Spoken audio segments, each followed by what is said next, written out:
Hoy vamos a hablar un poquito de lo que Dios dice en su palabra y que muchas veces nosotros no entendemos, ya sea por falta de conocimiento de parte de la palabra de Dios o porque muchas veces nosotros simplemente no escuchamos la voz de Dios, como estábamos hablando en las enseñanzas anteriores, y hacemos lo que nosotros se nos viene en gana. Entonces, ¿qué sucede? Después vienen las consecuencias y entonces nos estamos preguntando qué yo he hecho, por qué a mí me va mal, yo no salgo de una para meterme en otra, estoy salado, ¿qué pasa conmigo?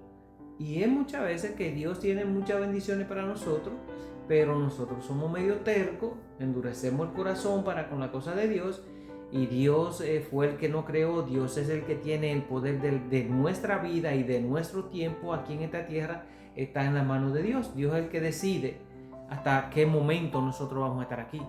Entonces, si Él tiene ese poder y nosotros estamos aquí por la voluntad de Él, así que por lo menos vamos, ya que estamos aprendiendo de esto, vamos a ser un poquito más sensibles a la voz de Dios y vamos a darle más prioridad. Cuando uno andaba en el mundo, que uno no tenía conocimiento, yo soy uno de esos, que uno no tenía conocimiento de la palabra de Dios, bueno, hacía muchísimas cosas que a uno le parecían bien.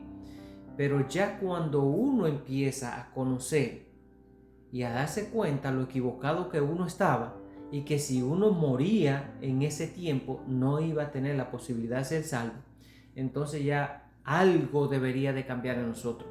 Deberíamos de empezar a ver la vida desde otro punto, de la perspectiva como Dios la ve. Y eso es lo que Dios quiere en nosotros. Dios no quiere que nosotros seamos religiosos y nada de eso. A Dios la religión no le interesa. A Dios lo que le interesa es que nosotros tengamos un testimonio de vida, que cuando la gente nos vea, simplemente por el hecho de nuestra forma de ser, ellos puedan decir, hay algo diferente en esa persona. Pero lo que nos va a hacer diferente es nuestro testimonio de nosotros implementar la palabra de Dios en el día a día, cómo nos vestimos, cómo nos comportamos, cómo hablamos, cómo reaccionamos. Todo ese tipo de cosas es lo que va a llegar a los demás de los cuales nosotros estamos rodeados. Entonces, eso es lo que Dios demanda de nosotros. Él nos pide un buen testimonio. Es la única forma que nosotros podemos hacer para que otros lleguen a los caminos de Dios. Por eso que Dios dice en su palabra, Él dice, por ejemplo, Él dice, si una pareja está casada, vamos a decir, están viviendo juntos, por decir, o están casadas. Y una de las dos, él le dice esto a la mujer, pero lo voy a poner como él lo dice. Y la mujer, y no tiene conocimiento de la palabra, y la mujer conoció a Cristo y se entregó a Cristo y anda en los caminos de Cristo, y ahora ella sabe cómo es que Dios dice que la esposa debe ser con el esposo. Dice Dios, si tu esposo no tiene conocimiento de la palabra y él te quiere dejar, déjalo que se vaya. Pero si tú quieres ganarlo para mí, por decir, entonces lo que tiene que hacer es lo siguiente: obedéceme a mí, y a través de tu comportamiento con tu esposo, por la obediencia a mí, a lo mejor simplemente sin tú hablar, simplemente por tu comportamiento, el corazón de él puede ser conmovido y quiera llegar a conocer ese Dios al que tú conoces. En otra palabra, el testimonio. ¿Por qué? Porque una mujer que quiera agradar a Dios y que conozca la palabra de Dios, si se somete a Dios, el marido va a ser beneficiado, en el sentido de que ella va a tener las atenciones para su marido, va a poner a su marido en segundo lugar, primer lugar Dios, y después él va a tratar ese marido como Dios dice que debe de tratarlo. Tiene que ser sumisa, tiene que ser amorosa, tiene que preocuparse por el bienestar de él. No puede ser peleona, no puede dar un testimonio mal ¿Por qué? Porque esa persona no conoce al Dios que ella conoce. Pero como ya ella conoce y Dios le dice, así es que tú tienes que ser, entonces a través del comportamiento de ella, el hombre, no va a decir que de una vez, pero viendo el comportamiento de ella va a decir, ¿qué le pasó a esta mujer? Esta mujer no era así. Esta mujer está amorosa, me atiende, no me pelea, me reconoce como esposo, antes me trataba como una persona cualquiera. Entonces eso es lo que va a hacer que la persona se sienta curiosa. ¿Qué pasó? Entonces ahí es donde uno le dice, bueno, lo que a mí me pasó fue que me entregué a Cristo, conocí un Dios que yo no conocía y me di cuenta que estaba actuando mal. Y eso es lo que Dios demanda de nosotros. Y vamos a hablar de la fe que Dios acepta. No es cualquier fe que Dios acepta, sino la fe que Dios acepta. Vamos a ver. Versículo de base es Santiago 1, versículo 26 y 27. Y aquí en estos dos versículos están la clave. Y vamos a prestarle mucha atención porque muchos de nosotros pensábamos, y a lo mejor todavía, dice la palabra: si alguno de ustedes cree ser religioso, pero no refrena su lengua, se engaña a sí mismo y su religión no vale de nada delante de Dios. O sea, la religión pura y sin mancha consiste en ayudar a los huérfanos y a las viudas en sus aflicciones y mantenerse limpio de la maldad de este mundo. Aquí está la clave. Esta es la religión que Dios acepta y esta es la fe que Dios acepta. O sea, lo voy a leer de nuevo para que podamos entender. Si alguno de nosotros nos creemos religiosos, pero no refrenamos nuestra lengua, nos engañamos a sí mismos y nuestra religión no vale para nada, o sea, no sirve de nada. Ahora, delante de Dios, la religión pura y sin mancha consiste en ayudar a los huérfanos y a las viudas en sus aflicciones y mantenernos limpios de la maldad de este mundo. Ahora, yo empezaría por que hagamos esta pregunta. Vamos a hacernos una pregunta, a veces un poquito incómoda, pero tenemos que hacerla. ¿Creen ustedes que puede una persona ser religiosa y al mismo tiempo tener fe que Dios considera inútil? Sí puede, sí puede.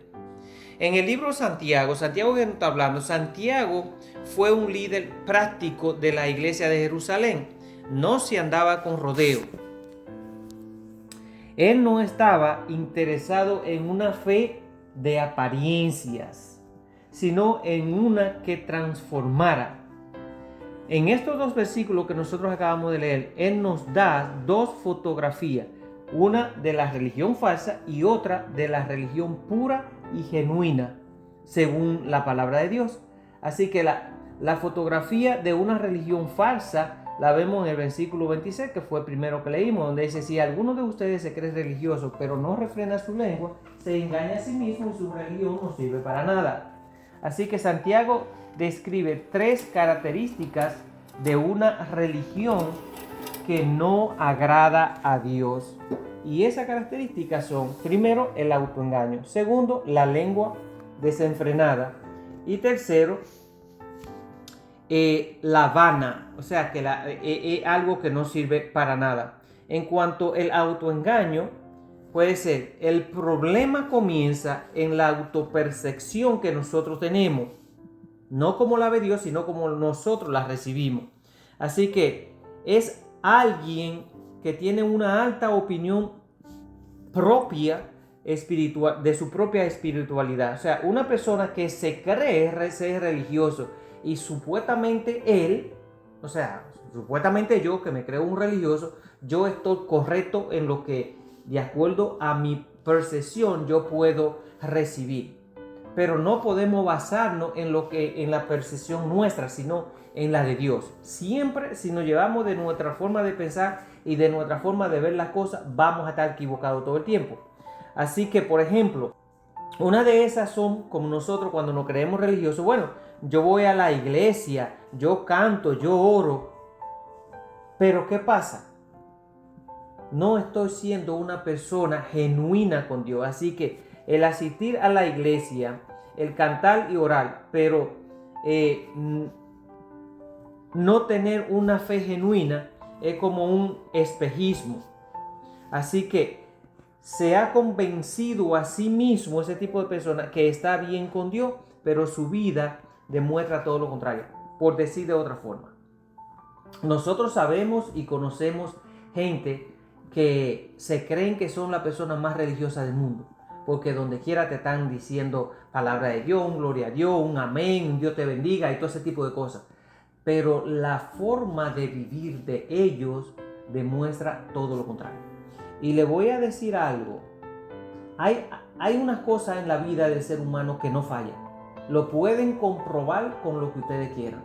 Si ustedes quieren saber quién es verdaderamente una persona, o que la persona dice yo soy de esta manera, y ustedes quieren conocer realmente cómo es esa persona, hay una forma bien fácil. De la misma manera que si una persona dice que no ama, que no quiere, que no aprecia, hay una sola manera como nosotros podemos comprobar si lo que esa persona está diciendo es cierto o es mentira. Esa nunca falla, nunca jamás. Y esa es la acción que nosotros tomemos con esa persona. De boca se puede decir cualquier cosa, y la boca puede decir cualquier cosa, si sea falsa o sea verdadera. Pero lo que nunca nosotros vamos a hacer es la acción de nuestro cuerpo. Nunca vamos a hacer la falsa, sino la verdadera. Siempre nuestro cuerpo va a buscar lo que hay en nuestro corazón. Eso no falla. Eso no falla. Una persona que dice amarnos, una persona que dice querernos, es una persona que se va a preocupar porque nosotros estemos bien. Es una persona que va a hacer más, o sea, vas a dar la milla extra para que nosotros estemos bien. Pero si una persona nos dice que nos quiere, que nos ama, y los hechos demuestran todo lo contrario, es una persona que se está engañando a sí mismo. Y eso que está diciendo no tiene ninguna validez. Es lo mismo lo que Dios nos está diciendo. Si alguien se cree religioso pero no refrena su lengua, entonces se está engañando a sí mismo. Ahora, en el segundo versículo que vamos a ver más adelante, ahí es donde Dios nos dice: esto es lo que es una verdadera religión delante de mí, y lo que realmente la persona va a hacer por lo que siente. Siempre vamos a hacer y siempre vamos a buscar lo que hay dentro de nuestro corazón. Eso es muy, muy importante. Así que la segunda de la característica es la lengua desenfrenada. Esto es algo, el que no, como dice la palabra, el que no refrena su lengua. Así que Santiago señala la lengua como el termómetro de la autenticidad de nuestra fe. No es el único problema, pero es el síntoma más visible. ¿Por qué? Porque la palabra de Dios dice: de lo que hay en el corazón habla la boca. Así que esto incluye una lengua desenfrenada. ¿Cómo qué? Como el chisme, la calumnia, esto es destruir la reputación de alguien. La crítica dura e implacable, juzgar sin misericordia, hablar de más, prometer y no cumplir. Palabra áspera o iracundas es herir a los demás o a nuestros seres queridos. Ilustración, por ejemplo, es como por decir, vamos a ponerlo de esta forma. Es por decir como que nosotros tenemos un carro con un tremendo motor, un carro bien caro, pero no tiene freno. De nada nos sirve. Así que creemos tener una fe poderosa, pero tarde o temprano vamos a causar una destrucción, porque si no frenamos la lengua descontrolada es algo que nos va a destruir a nosotros mismos. Entonces tenemos que tener mucho cuidado. Entonces la tercera característica viene siendo como el veredicto final de esos versículos que leímos, del primer versículo, que es vana. Cuando esa religión, nosotros no refrenamos nuestra lengua y nos engañamos nosotros mismos, esa religión, dice el versículo, es vana, no sirve para nada. Esta es una de las palabras más duras que hay en la Biblia, y esto significa inútil, vacío, estéril, sin propósito, que no sirve para nada. Así que este tipo de persona puede estar muy activa en lo religioso, pero delante de Dios su actividad es un cero a la izquierda, no produce fruto. ¿Y saben lo que va a pasar con aquellos que no producen fruto? Vamos a ser como las ramas de los árboles que no producen fruto. El dueño las corta cuando lo está podando y las echa al fuego. Así dice la Biblia, que aquellos que no demos fruto vamos a ser cortados y echados al fuego eterno. Así que tenemos que tener mucho cuidado con lo que nosotros hacemos, porque Dios dice que Él es un Dios de amor y de justicia. Y según a su justicia, Dios nos va a juzgar a nosotros de acuerdo al conocimiento que cada uno de nosotros haya tenido. ¿Qué significa esto? Que Dios no va a juzgar igual a una persona que nunca haya escuchado su palabra y haya hecho cosas malas, por decir. No va a juzgar igual a esa persona que a una persona que ha escuchado la palabra de Dios, que sabe lo que Dios demanda de nosotros, mas sin embargo hace todo lo contrario. La palabra dice que para esos el castigo va a ser más duro. Y uno diría, ¿pero por qué? Bueno, precisamente porque tú sabías que no debía hacerlo y lo hiciste. Mas que él lo hizo sin el conocimiento de que estaba haciendo algo malo. Por eso es que dice que Dios es justo y por esa justicia Él dice, yo voy a juzgar de acuerdo al conocimiento que cada uno tenga. Y Dios va a demandar todo hasta la última palabra que nosotros soltamos de esta boca. Dios va a pedir cuenta de ella. Así que mucho cuidado con lo que nosotros decimos. Así que bueno, ¿cómo podemos nosotros aplicar esto que Dios nos trae a nuestra vida? Lo primero es que Dios dice que nosotros debemos de ser transformados a través de nuestra mente. Tenemos que ser transformados por la palabra de Él, para que de esa forma nosotros podamos descubrir lo que Dios tiene para nosotros, que es bueno, agradable y perfecto. Entonces, ¿cómo es la única forma que nosotros podemos enterarnos de todas estas cosas? A través de la palabra de Dios.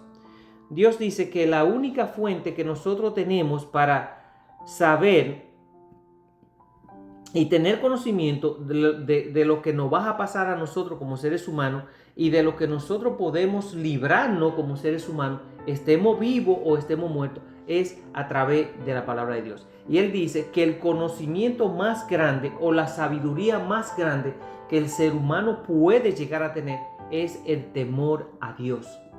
No es el título, no es la maestría, no es esa sabiduría que nosotros podamos llegar a tener a nivel académico. No, Dios dice que el temor a Él es la más grande sabiduría que el ser humano puede llegar a tener. ¿Por qué? Porque cuando nosotros le tememos a Dios, vamos a dejar de hacer todas aquellas cosas que Él dice que son abominaciones delante de Él. ¿Por qué? Porque ya nosotros sabemos que si morimos bajo el pecado, vamos a pasar toda la eternidad en un castigo permanente. Y uno diría, bueno, pero ¿qué Dios es ese? Porque está bien que nos castigue por un tiempo, vamos a decir, que nos eche, por decir, una condena de 500 años, vamos a decir, de 500 años. Pero ya en esos 500 años uno se arrepintió, uno vivió, uno pagó y Dios puede sacar a uno de ahí. Pero en ninguna parte de la Biblia se encuentra eso. Dios dice que la única oportunidad que nosotros tenemos para elegir hacia dónde vamos a terminar nuestro retiro permanente, en el cual ya no vamos a morir más, es aquí en vida. Y por eso fue que Él dejó sacrificar o mandó a sacrificar a su único hijo para que nosotros pudiéramos tener ese conocimiento de qué tan grande es el amor de Dios por nosotros, que entregó a su hijo para que todo aquel que en Él crea no muera, mas tenga vida eterna. Entonces, vamos a ser un poco sabios, vamos a coger un poquito de esa inteligencia que Dios nos da. ¿Para qué? Para nosotros elegir aquí en vida. Yo voy a andar en los caminos de Dios. Yo voy a decidir hoy, voy a decidir a andar en una vida que agrade a Dios, me voy a olvidar totalmente de agradar al mundo como lo he venido haciendo hasta ahora. Miren, todos nosotros, ¿ok? Hemos vivido hasta cierto tiempo, y no sé si seguimos viviendo todavía de esa manera, hemos vivido para agradar a los demás. La pregunta mía es, ¿qué hemos nosotros conseguido por eso? ¿Saben lo que hemos conseguido? Gasto de dinero, cohibiciones de nosotros disfrutar nuestra vida, privándonos de nuestra libertad por el qué dirán de los demás. Nos hemos cohibido de muchísimas cosas, hemos vivido estresados pensando en qué piensan los demás, y lo que nos ha traído a nosotros el nosotros vivir para agradar a los demás es simplemente pérdida en todos los sentidos. Mas sin embargo, Dios dice, cuando tú vives para agradarme a mí, ya lo que piensen o digan los demás a ti no debe de importarte, porque no hay nada que ninguno de nosotros podamos hacer para complacer al mundo. Siempre van a hablar. Si está mal, habla. Si está bien, habla. Si está flaca, hablan. Si está gorda, hablan. Si no tiene dinero, hablan. Si tiene dinero, hablan. Si no trabaja, hablan. Si está trabajando, hablan. O sea, no hay forma que nosotros podamos evitar eso. Entonces, ¿qué Dios dice?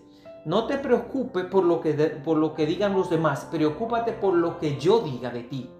En otra palabra, vive de acuerdo a mi norma y olvídate de lo demás. Que yo soy el que tengo la autoridad y el poder para alargarte la vida y para darte salvación. Aquellos no. Aquellos, si te pueden mandar al infierno, lo van a hacer. Entonces, ¿qué significa esto? Si nosotros vivimos para agradar a Dios, tenemos que tratar de llevar una vida donde nadie pueda decir nada malo. No es que nosotros vamos a vivir como por ejemplo para agradar a Dios y nosotros vamos a estar haciendo cosas que le dé pensar a los demás que están mal. Así nosotros no las estemos haciendo mal, pero estamos provocando pecados en los demás. Entonces, eso tenemos que tener mucho cuidado. Cuando Dios dice que vivamos para nosotros y para Él, es que nosotros estemos haciendo las cosas bien delante de Dios. Que no demos motivos para que los demás piensen lo que nosotros estamos en pecado, porque entonces pecan ellos también y ese pecado no es contado para nosotros. Amén.